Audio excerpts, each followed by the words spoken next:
We got Brandon from Atreyu.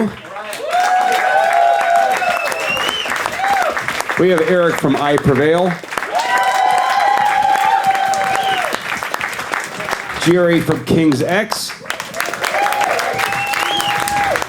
Luke from the Struts. And finally, Joey from Anthrax.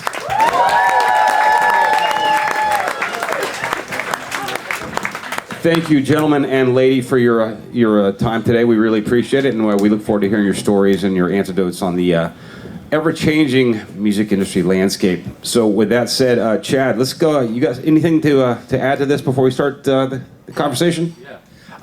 I'm just going to ask a broad question of you guys because I'd always be curious. The years that I spent on the road myself, I had a hard time finding how to handle rough situations at home or in my personal life while on the road. And I didn't know if you guys have any insight there that you would like to share of how you personally handle any back home experiences or things that are happening rough to you on the road. I feel like I need to hop in the audience for this one. I want to hear what you guys have to say. Yeah, right. I always just pretended I had no family and nothing back home. Just did my thing. That's not true. I've definitely dealt with that where like I've done the whole like family home disaster 15 minutes before you go on stage type of thing. And unfortunately you have to sort of learn to like put on your fucking face and realize that everyone that paid to come see you didn't just have a family fucking emergency. So it's not the funnest thing in the world, but luckily, hopefully it just doesn't happen often, you know? A couple family emergencies in a shitty time builds character. Be all right. I love that. How about you, Luke? It might sound a bit corny, but like having somewhat of like a theatre background, like as a kid, did like a lot of drama and whatnot. And one thing that I was always taught was no matter what's happening in your life at that very moment in time, like the moment you step into like a rehearsal or in this case like the stage, the show, you have to leave everything at the door. And I guess that kind of includes anything that's happening internally in the group as well. I mean, that's more likely than things happening at home while you're away. You're suddenly thrust into sort of a situation where in many ways you have your second family where, you know, I'm sure everyone here would have experienced that sometimes you end up hanging out with that family more than your actual family for the best part of the year. So yeah, you kind of like keep that ethos and try to apply it to as much areas of your life as you can, you know, and put the show first and put the audience satisfaction first. That's what I personally do. I think it's a reality of being a performer at all, is there are a lot of times where you put yourself last in a lot of different situations. I don't think everyone think that's true, Brian. Amen. Yeah, absolutely. A fucking man. Joey, do you have anything to add on that? Well, you know, over the years, you just adapt. We've been doing it for so long. Things have changed. So I just go with the flow.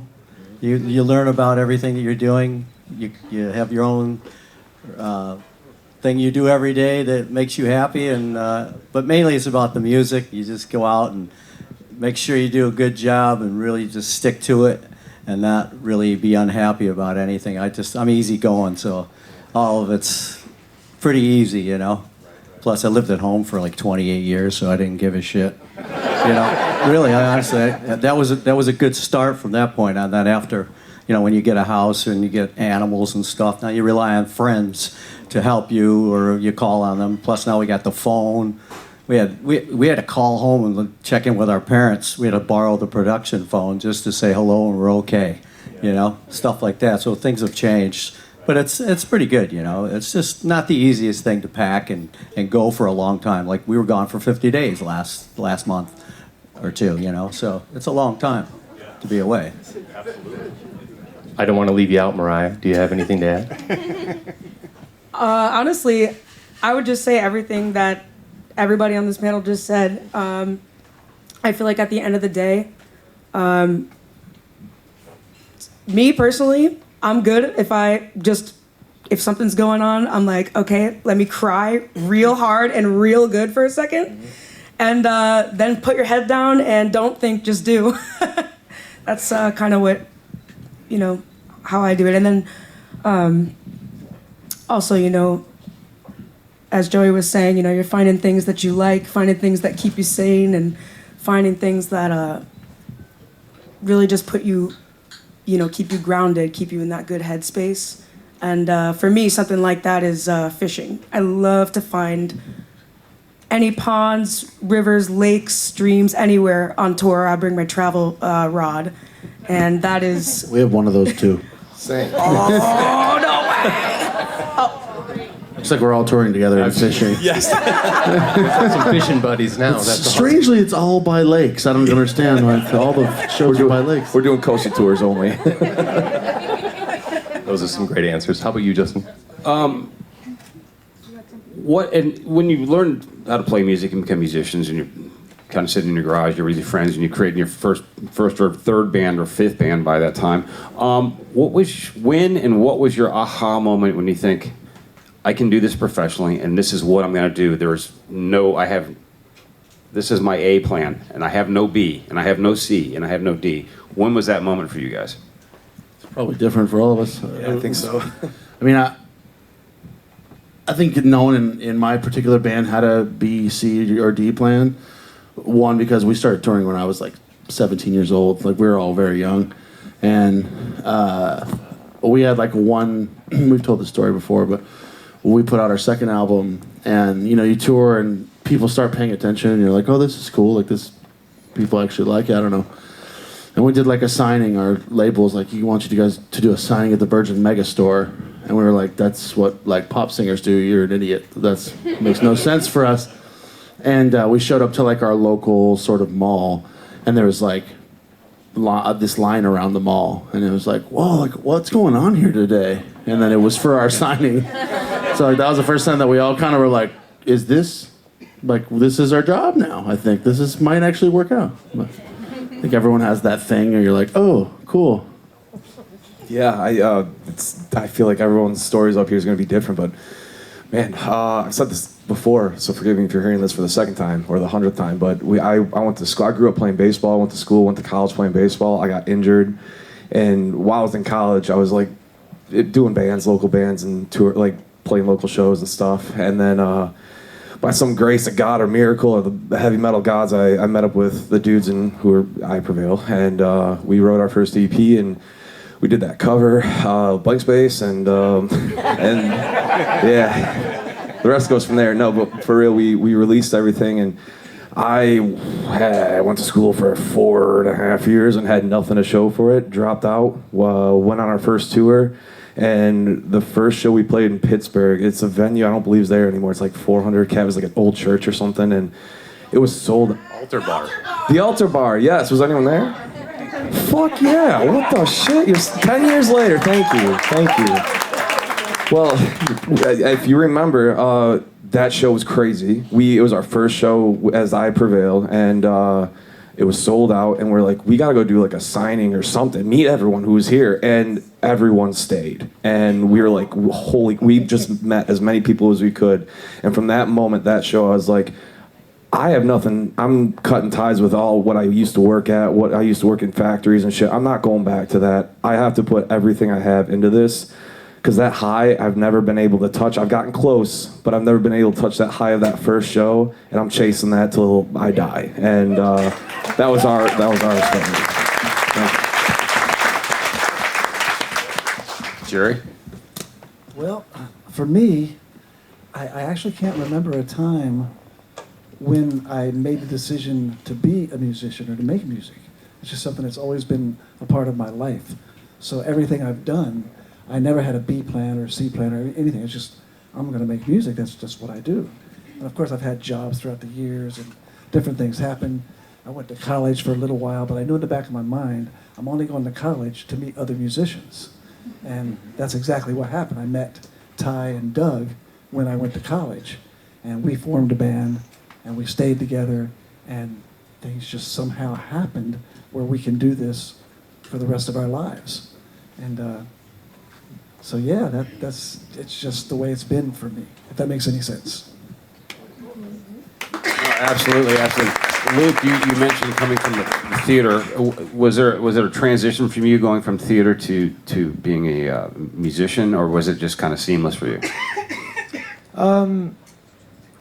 Yeah, it was sort of like a general transition, but like, you know, I'd also like to point out that I didn't, when I really wanted to be like a front man in a band, let's say, I was privileged enough to sort of not need a backup plan, in the sense of, you know, I have two like really loving, supporting parents who were sort of very patient with me, and it's just kind of like the little things that allowed me to give my full time and attention to nurture everything that this business involves, whether that's, you know, songwriting, that's one whole thing, and then making demos, all this kind of stuff. I was given the time to sort of like really develop those skills, which would lead to sort of the band forming, and then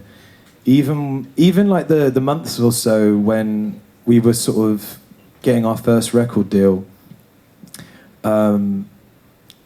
like my parents let me live like at home, like rent free. I didn't have to go out and try to work multiple jobs and everything like that. So I was really lucky in that sense. And then there was another sort of about 3 or 4 months when we we then got dropped by that label, and then we kind of all ran out of money, and we ended up sort of dispersing back to sort of like our hometowns to kind of rebuild and whatnot. So yeah, I didn't really have a plan B, but like I said, that's only because of my circumstances, and I'm really lucky and grateful to be surrounded by supporting people.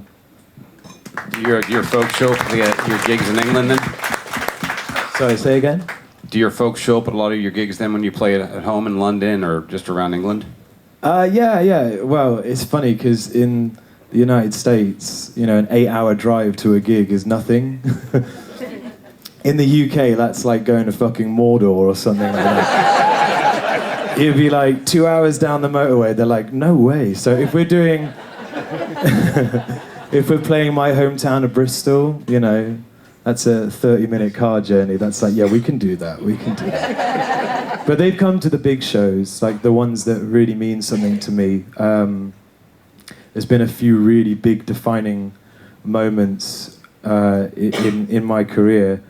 And I know it sounds weird, but I wanted them to be at those gigs, you know what I mean? So, yeah, to answer your question, they still do come.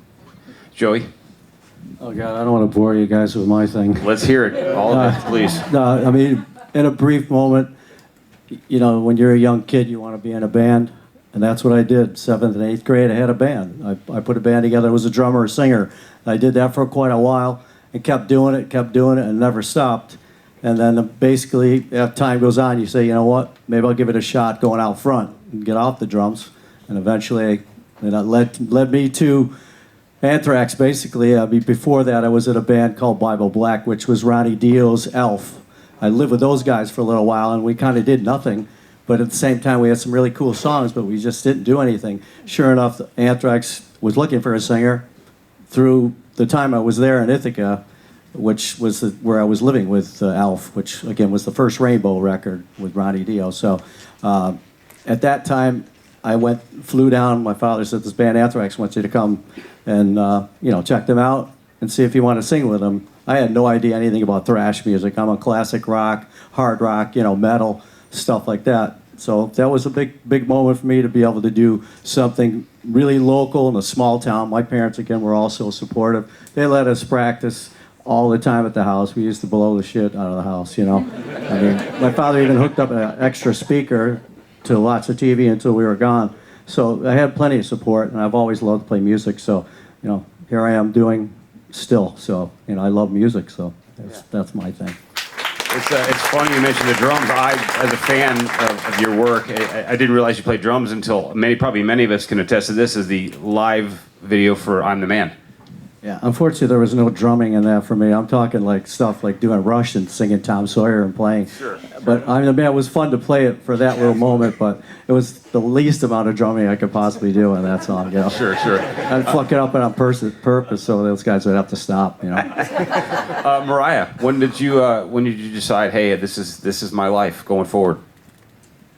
So honestly, it's very similar for me as well. I was very fortunate, am very fortunate to have two very loving, amazing parents who always encouraged me and pushed me to, you know, do what my heart desires. However, I was such a shy child. I never wanted to do anything because I was so afraid. But I loved music. I loved all of that. I actually picked up guitar first. That was like my first thing I picked up when I was around 6. And then I fell in love with Aerosmith, and I started singing around 10. And we saw a flyer. I think my older brother or something saw a flyer somewhere for this like rock school or whatever that was opening near where we live in upstate New York. And who said that? Whoop, whoop. Upstaters? Yes. From New York. Hey, what you doing? No, I'm just kidding. I'm not doing anything. I'm from California. Sorry. So yeah, I remember my parents put down that number, and they were like, well, if you really want to sing, if it's something that you're interested in, you know, we have this number, we can try it. You don't have to do it, but you can just try it. So I started taking vocal lessons, and that same school that I went to also had like a little band program where once, you know, you do like the lessons and stuff, they take the groups of kids and then they'll put them together and whatever, and they have a music director there, and you kind of can just work on whatever, you know. They work with the kids. You can pick the songs. You can start to try and write originals together, you know. And I just fell in love with it at that point. I really did. They had like there was like a big end of the year concert at the end, and then shortly after that, then I started doing like open mic nights and little acoustic sets where you whatever in the corner of a pub or something. But I just loved it. I fell in love with it, and I knew my whole life that I just wanted to make music 100%. And my family supported me with that and backed me up, and they still do. And that's why I'm here. Yeah, I think if you fall in love with Aerosmith at 10 years old, the die has been cast for you. Good So, start. yeah. That's a good start. Oh yes, I have to credit my dad. He always he raised us on the good music for sure. There For you go. sure. Hey, at this point, guys, we want to open the floor up to you guys. If you have questions for any of the musicians up here, again, just raise your hand and we'll get to you. So, Chad? Yeah, I got one here. Eric, right? Adam from Houston. Hey guys, first off, want to say thank you guys for being so gracious. Every time we stop you on the boat, meet you, say hello, fist bumps, whatever. So awesome.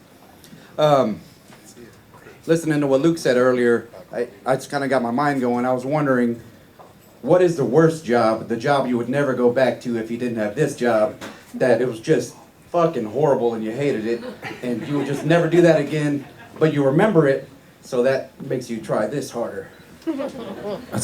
That's a very good question. I worked lots and lots of jobs, but probably the best and the worst simultaneously was a cleaner at a rest home. And on one hand, it was really rewarding, and I could also listen to music for my entire shift. And of course, if I was interacting with someone, I'd pause it. So I soaked up so much music in that year where I was working there. On the other hand, cleaning after the elderly also at some points can be a bit not that great. And I remember I was sort of doing a clean in this room, and there was a commode which someone had placed on top of a wardrobe. and I remember I grabbed it to take it down. You know where this is going, don't you? It's kind of worse than that, because it didn't fall on me. What happened was, I got it, I grabbed it, and as I moved it, like all of us on the boat right now, it kind of just slid, tipped off, and just didn't go all over my face, just a little bit just went in my mouth.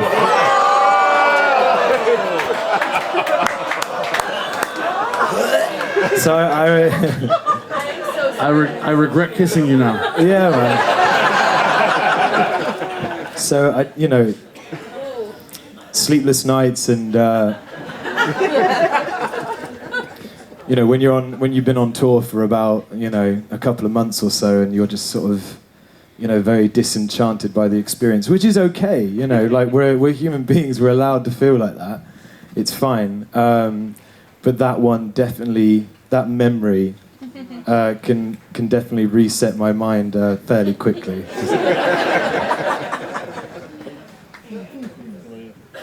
Oh man, I've worked so many shit jobs. Sorry, not shit jobs. I've worked so many bad jobs. You had that one. Man, during college, there's like a lot of playing a sport. That's like basically 40 hours a week right there. So I was just picking up little jobs here and there. At one point, I was that asshole that called you at 5 o'clock asking if you wanted to switch over to Allstate Insurance. I am so sorry. I hated myself. The whole 3 weeks I did it. It was miserable. I've never been told to fuck off that many times in my life. Respectfully. You're in a band? That's and crazy. I'm in a band. Fuck. Man, for a long time, about a year and a half, I worked at this certain metal factory, and I was working like 65, 70 hours a week, just trying to earn up a shit ton of money just so I could stop working there. But man, the injuries that I fell off a press, cracked a rib. It sucked. It sucked. Anyone that works in that field, my hat's off to you guys. That is a tough job. And I don't know if you know what OSHA is. They didn't come around our shop very often. I feel like I have the most fluffy version of this. Like, most of my jobs were in high school because I literally started touring like a few weeks after I graduated high school. So it was standard, like Taco Bell was my first job. And then I worked at Juice Stop, like a smoothie bar. And then I worked at a school uniform place with our guitar player, Dan. And he would just go grab shirts and go in the back and polish his truck. And then he would leave and come back and somehow didn't get fired. And my last job was at a skateboard shop. And I think that kind of like led me into what being in a band is, because it wasn't like a real job. We don't have like a real job. Yeah. I would just like listen to music all day and tell people to buy cool shirts for their kids, not the dumb shirts they came in to buy. And stuff. But nothing that difficult, thank God.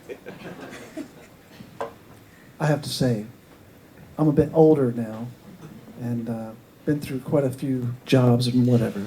And as I've gotten older, I realize that the worst job I ever had was any job I ever had. Yes. And if I had to have a job, had to. Yes, exactly, right? We don't like jobs, and I'm very thankful that I'm able to have, I guess, a job or a career where I don't have to clock in or check in with anybody, and I can somewhat make the rules myself.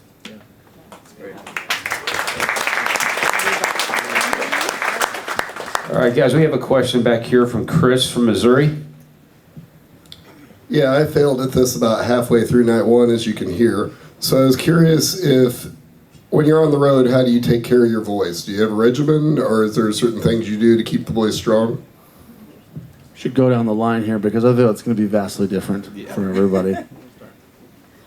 So for me, honestly, my biggest thing that will knock out my voice like nobody's business is like lack of sleep, 100%. So I sleep a lot. I definitely sleep too much.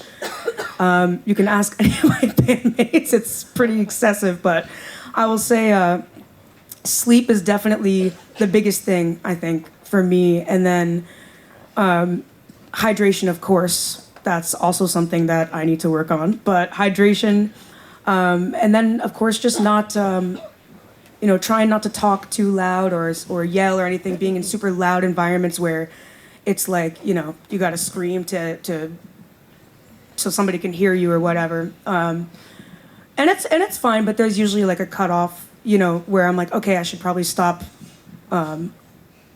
screaming over myself or get out of this super loud place. You know what I mean? So that's kind of my vocal care routine. I am what my band, as far as my voice goes, is called an asshole. I think that it, for some reason, just goes along with my personality a bit. I do almost zero and all of the wrong things. Like when I used to smoke cigarettes, I would like put it out and walk up on stage. And then my stage beverage is usually a cocktail. And my warm-up is usually nothing. But I think it's because the way that my brain works normally, like I have to, if I just kind of cruise, everything works out. But the second I'm like, ooh, important show, like sit down, do a warm-up and have the whole thing, then I fuck up massively and I get into too much in my head and I've gone, I think, just the opposite direction. But it's the same way that like if you have a newborn child and you raise it and to be silent and dark when they sleep and whatever, like that's what they're gonna have to have every time they go to sleep. But if you raise a kid and like close some cabinets and leave a light on, they'll be able to sleep anywhere. So I just kind of have conditioned myself that way. I'm the same way, man. Well, honestly, this is 10 years now of me with Prevail being a band, and the first 5 or so just screaming at people, I just got up. I usually had a shot of whiskey to cut the nerves, and same thing, not cigarettes, but, go smoking and then go hop on a stage, and, it'd be fine. but in the last years, doing what some of y'all call clean singing and doing that more, singing more, practicing more. I found that if any of you saw me on the boat this last week, I love to talk. I love to bullshit and talk, and especially when there's other bands playing, I'm like, yeah, how you doing? It's great to see you. And then I wake up in the morning like, oh my god. But hydrate, a lot of water, sleeping, getting enough rest before big shows are key. I've cut back on drinking whiskey, right up to drinking a whole thing of whiskey before the show. But I think it's just like what he said. It's if you've gone and that's just the way you've been doing it. It's any kind of change has just fucked me up. So now, just like I mentioned earlier, singing more, doing more of the melodic, clean singing. I do a little bit of warming up, but as long as I'm staying hydrated and trying not to go out and hang out every single night and stay up till 2 o'clock and bullshit and talking and drink beers all night long. It's that's what it takes. Fortunately, I'm not the lead singer in the band, so I don't have to worry too much about that. I do some background and some harmonies, and I figure, well, if my voice isn't working very well, I'm not quite hitting the key, I just won't sing it. I'll maybe mouth it. And then somebody said, I didn't hear your vocals, and I said, well, the sound man must not have got it up. I know your type. You're like my bass player as well. Yeah, I mean, well, by the sounds of it, we all seem to be quite genetically gifted. And yeah, I would just kind of second most of everything that's already been mentioned. I mean, I'm a big believer that singing is like, it's so mental to the point of it's like 10% technique and 90% confidence, in a weird way. I don't know what it is. Even hitting certain notes, I mean, you can read lightly on sort of like vocal coaches and whatnot, and they'll tell you it's sometimes it's about exercising, visualizations, whatever, but it's all so much up here. And I'm the same. I smoke, I drink. I've never had a vocal lesson in my life. It's just been a journey of like self-exploration, like with my voice. Like sometimes I will sort of do something and go, oh wow, I can do that, and then I try and do it again and again. But yeah, I mean, plenty of sleep. That does help. I mean, the truth is, right, after you've been doing this for 10, 15 plus whatever years, chances are you've put yourself through, precarious performances, i.e., you've been up for 3 days straight and then you're doing a show or something, or you drank too much, or you're really sick, and then you get through it, and it works. So it's also a choice. Like, for instance, I know I could go up on stage completely shit-faced, and it would be fine. But the truth is, it's not actually as enjoyable. That's the big misconception. So I actually don't drink for the most part while we're on tour, and it's actually really improved not only my mental health and the way that I can sort of be a bit more patient with people around me, but it also really helps to sort of be present and in the moment. And if I'm having a bad day, I sort of like get up onto the stage and I see all these wonderful people like really enjoying themselves. That really, really inspires you, So it's all a choice, and it's all up here.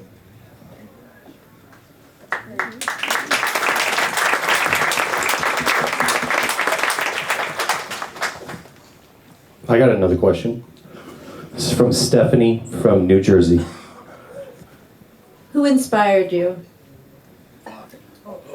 Maybe we should go down the line. We started with Joey and go all the way to Moriah. I mean, musician-wise, you're talking? Like, Yes. Oh, God, I got a long list.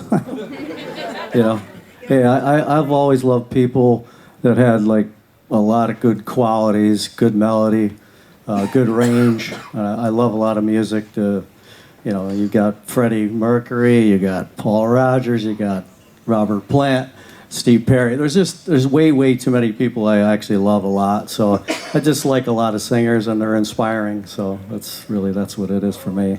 I love people that sing great.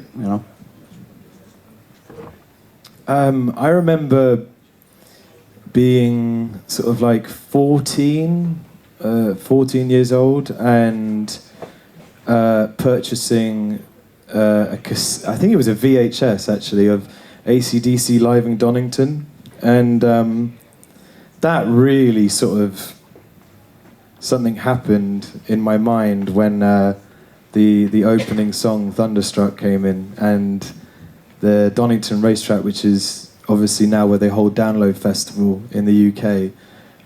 Just seeing that crowd and that sea of people, and I think it was the first time that a band had showed me that it can be tough music, but it can also really groove and be cheeky and fun, and for the most part, like really joyous. So, like yourself and like everyone else here, it's a whole sort of collection of different people. But that was sort of like the gateway for me personally.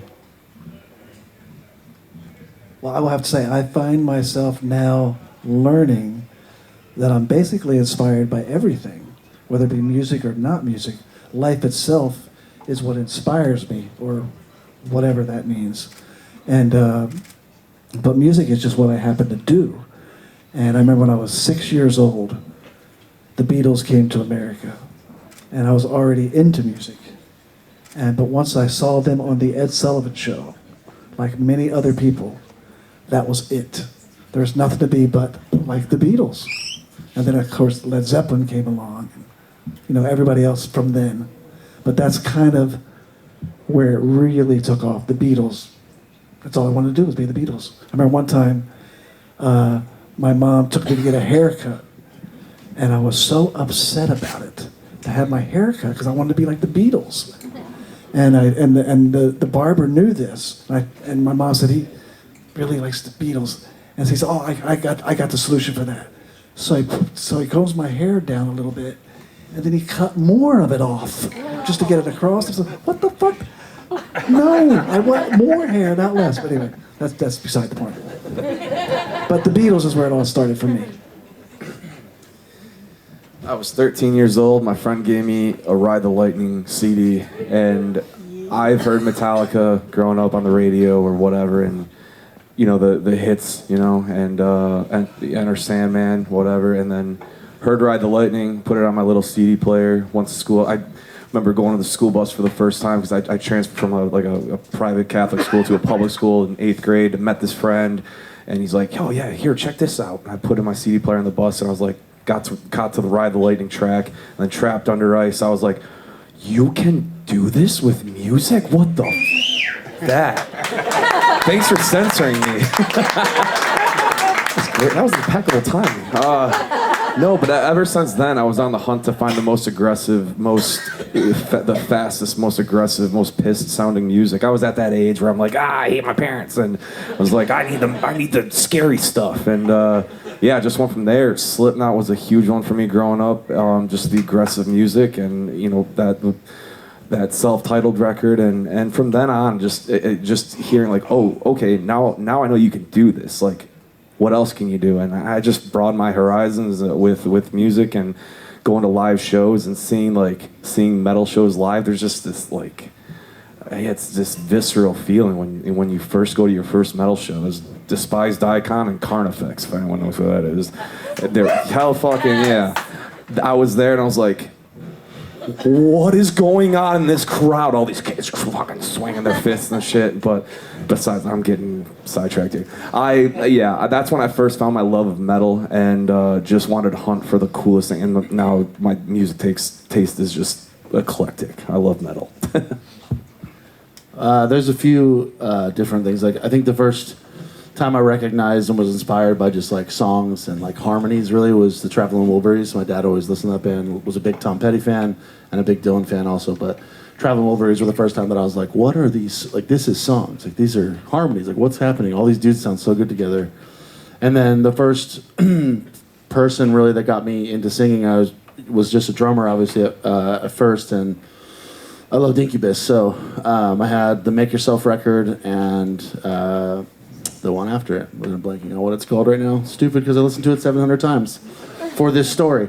But I thought in my head, if I can sing everything on these records, then and I feel like I can hit all these songs on this record, then I'll sing in front of people.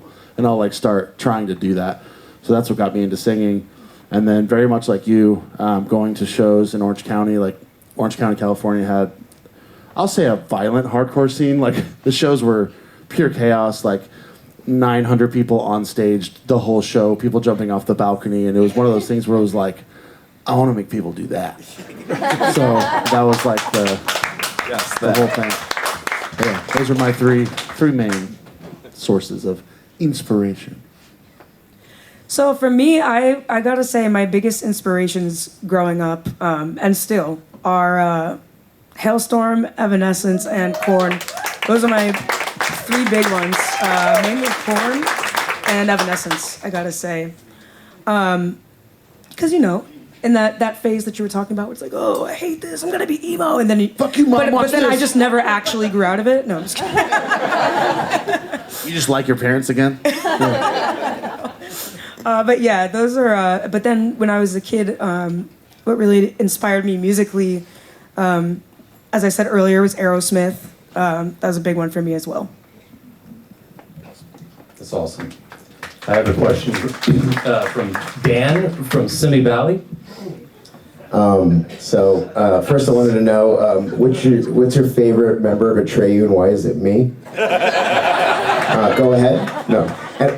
No more play. Actually, I would love to know what's you guys' most embarrassing story you've ever had, whether it be on and off stage. What's the weirdest shit that's gone down? We're like, oh my god, what Spinal Tap moment is this?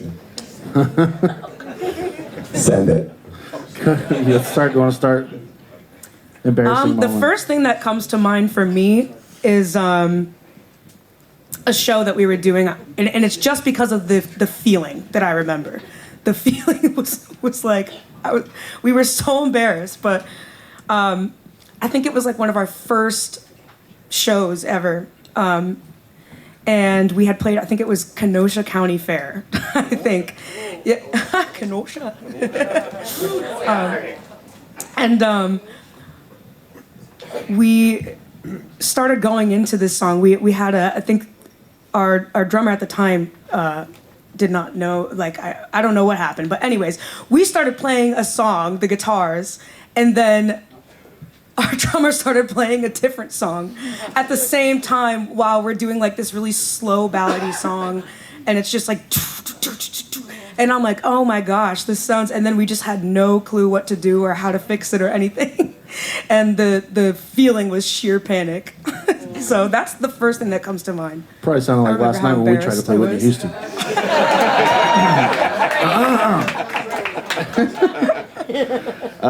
We had a show in New Jersey. We were on our own tour, and we joined for one show, the Taste of Chaos tour. It was like one of the first years.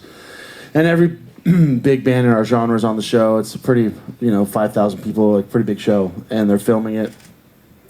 And there was something happening in the audio. We already feel uncomfortable because we're not even on the tour. We're just on the one that they're filming.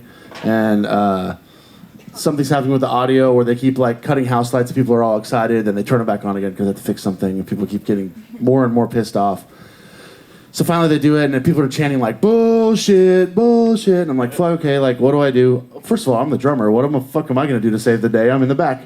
But I thought I had to do something. So when it's our time to go play, and I used to stand on my drums a lot, but I never did it with a running start, and I wouldn't recommend it.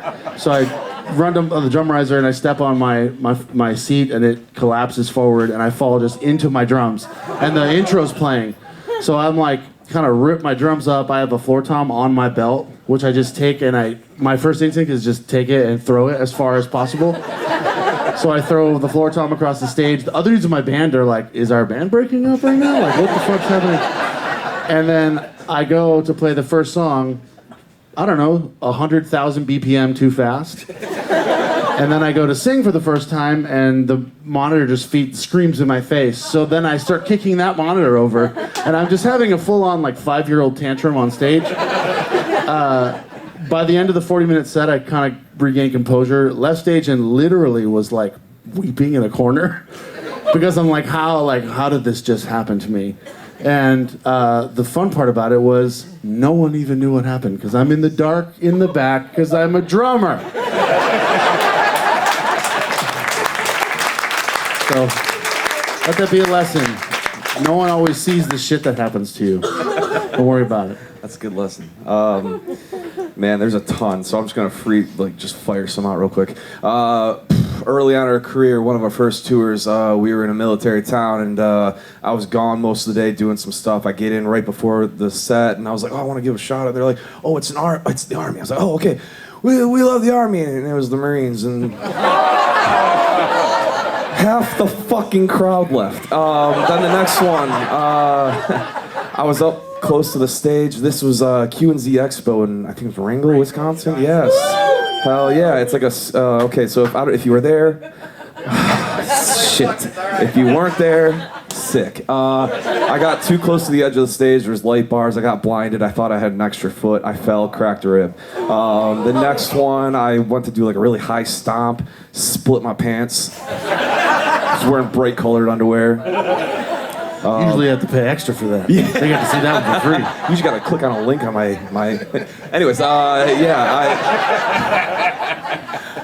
yeah, those are the ones that come to mind. I know there's gonna be plenty other ones. I've cracked my rib falling off stage 3 times. It's like one of those things that you break a rib, it doesn't really heal correctly, and you just keep re-breaking it. That's me. It's fine. I'm fine. Everything's fine. God, I'm sure. Is there any other? We were in Saginaw, Michigan, and it was the first day of tour. I'm walking up on stage, and we had rock boxes. Now we tape them down for this reason. I put my foot up on it, and I went to headbang, and the whole metal rock box flew up. I face planted, bloody face. First song of the night, so kind of cool though when you're band though. Bloody. It's cool when you're like punching your face in blood, but when you trip and fall and eat shit, and then you have to stand up, and go in the heat of the moment, yeah, that shit sucked. I think I've embarrassed myself enough, so I'm passing.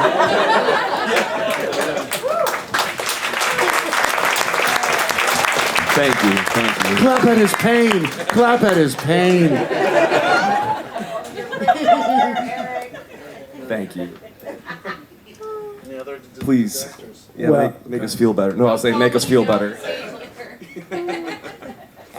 I don't know how to follow that, but I have a story I can tell.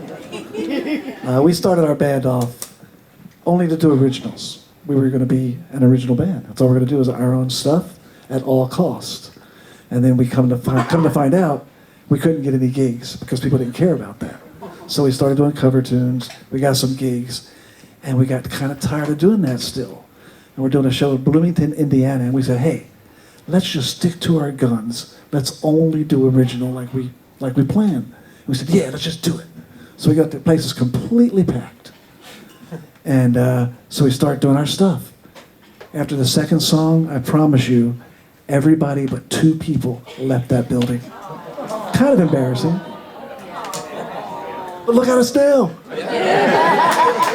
We have 4 people to stay.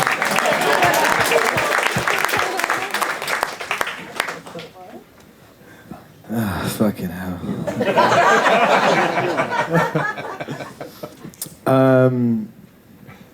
Well, one of the ones that really stands out, and if you're a touring musician, this happens to you all. In fact, if this hasn't happened to you while touring, then I don't know if you can call yourself a touring musician. So we were lucky enough to tour with the Foo Fighters for about a year or so in 2018.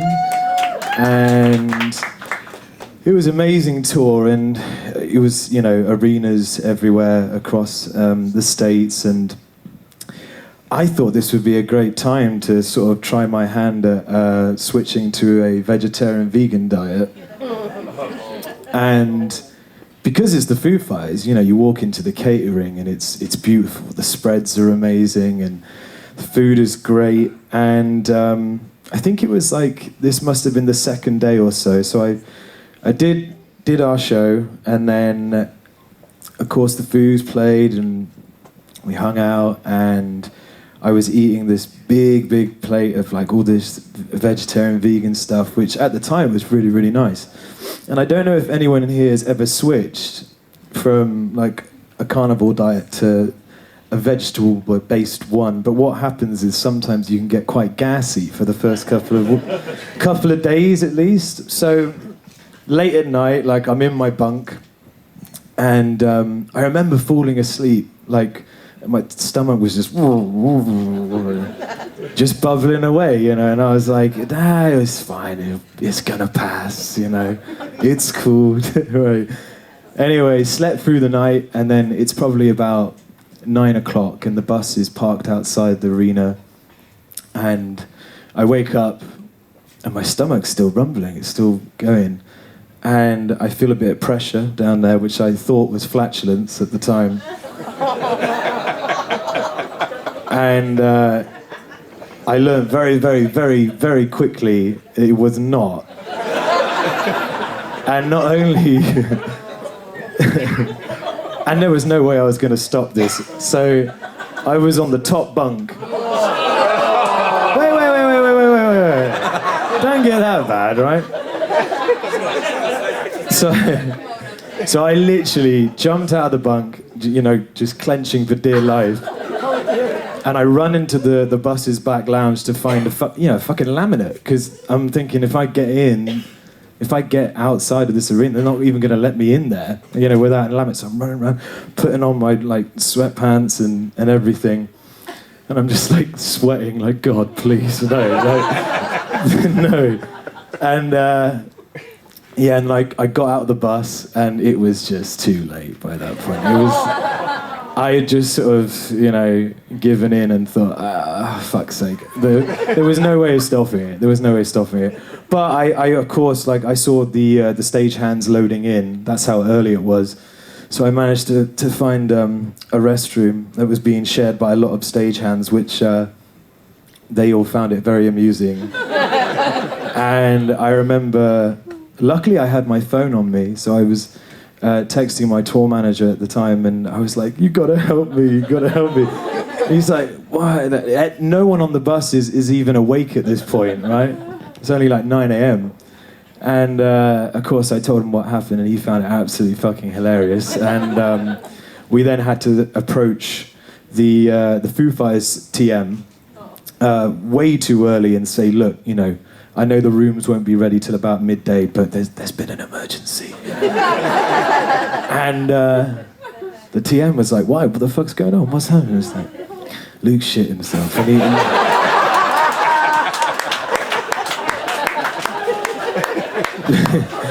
Luke's had an accident and we need to get access to a shower as soon as possible. So then, of course, you know, that happens. Everything's sorted out, cleaned up. And then, of course, breakfast comes around, catering, lunch, whatever. And by this point, the Foos and the whole camp, like, know what's happened. And there's a lot of running jokes going on for the rest of that tour. So, running, yeah, no pun intended, but there you go. I didn't need to share that with you, but I thought I'd give you a genuine answer, you know? Bare your soul. A lot of shitty stories over here. So sorry that happened. Like I said, you know, like, not a lot of not a lot of people realise that you literally can't go for number twos like on a tour bus, you know. So it's Hot bag. I mean, Hot bag? I've never done that. I've never done that. I'm usually like Yeah, I've quite never good. done that either. I don't know what that is.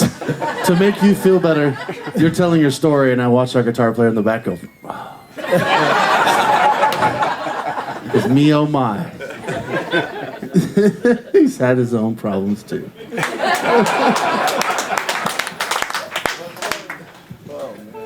What about you?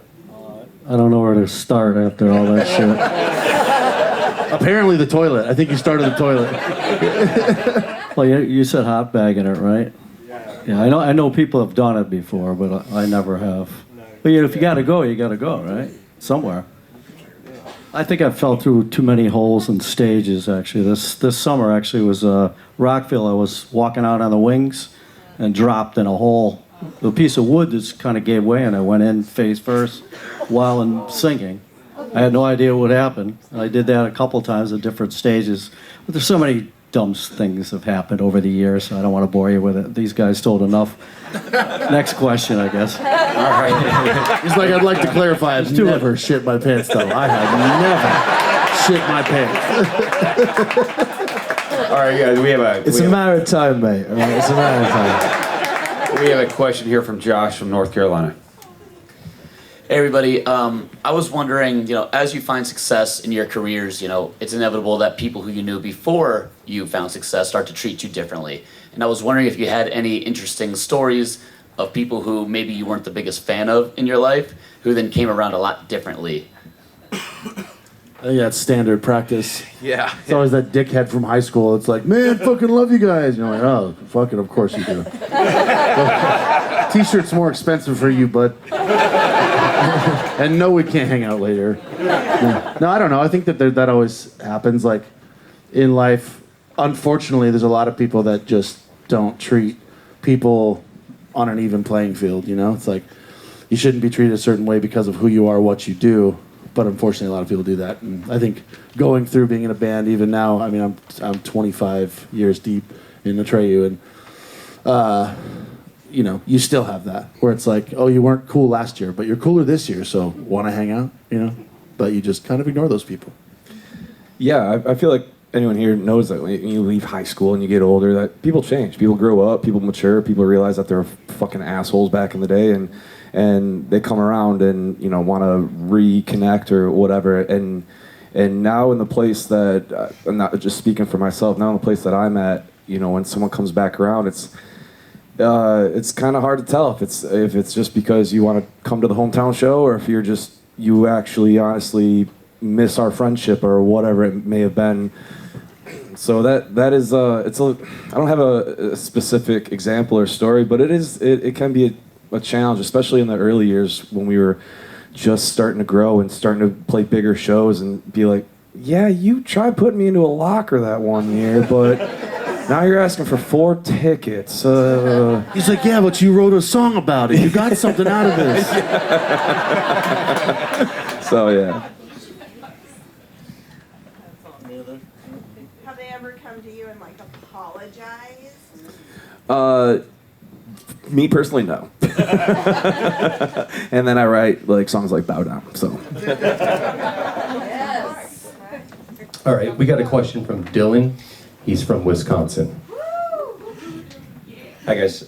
So first things first, Joey, I know that you can't really see me, but I just would like to say you were my second metal show I ever went to, period. So thank you for sending me down the shits like 15 years later. Appreciate you. Thank you very much.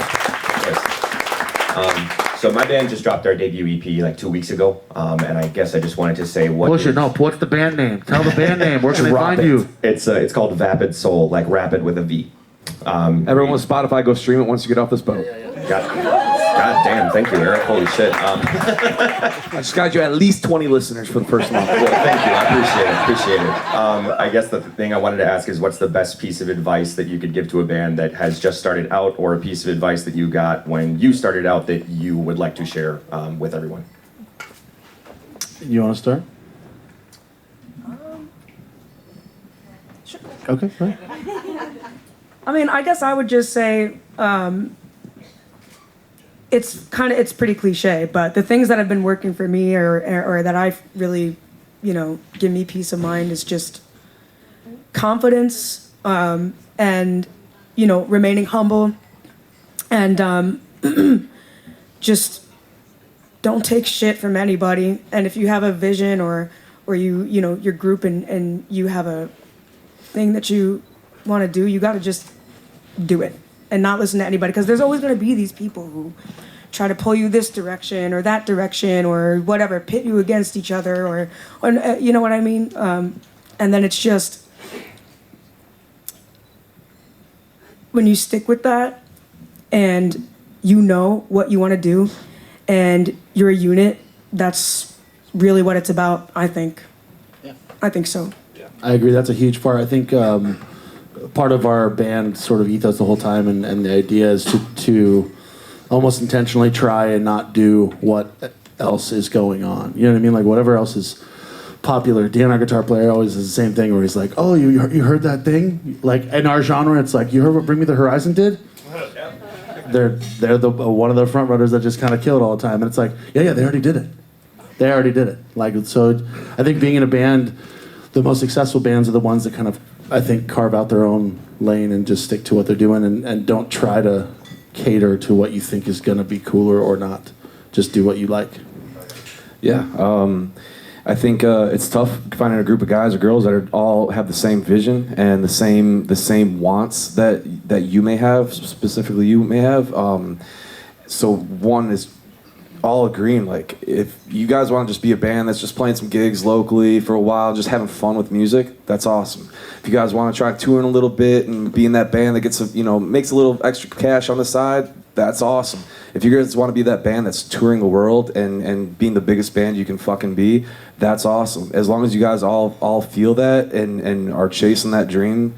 I mean, we started out, we had lineup changes early on, and we all kind of just had different goals and views of what our band was going to be and where it was going to go, and it's tough to find the same like-minded people and have the same kind of vision.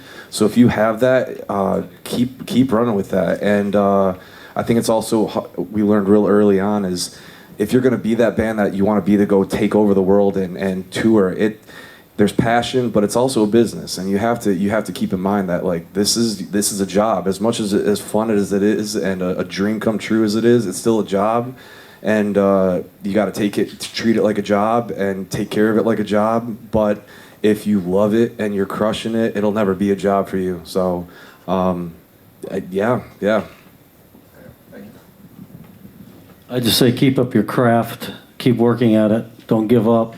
No matter what you're doing, stay in your own lane you feel comfortable doing. Can't always follow everybody else. I'm sure you mentioned that, but there's a lot of people that really need to find their own lane and keep with it. Just, it doesn't matter what status you're in. Just do. If you want to keep going, just keep going. don't give up. I never gave up myself. I just keep going and going and keep practicing all the time. All right, that sounds like a really good way to wrap this hour up. Well, listen, we can't thank Joey, Luke, Jerry, Eric, Brandon, and Moriah enough for their time. Thank you for joining us tonight. You guys, this is the last night. Go enjoy some shows. Get involved in some meet and greets. Remember, Stowaways 845. Thanks, guys.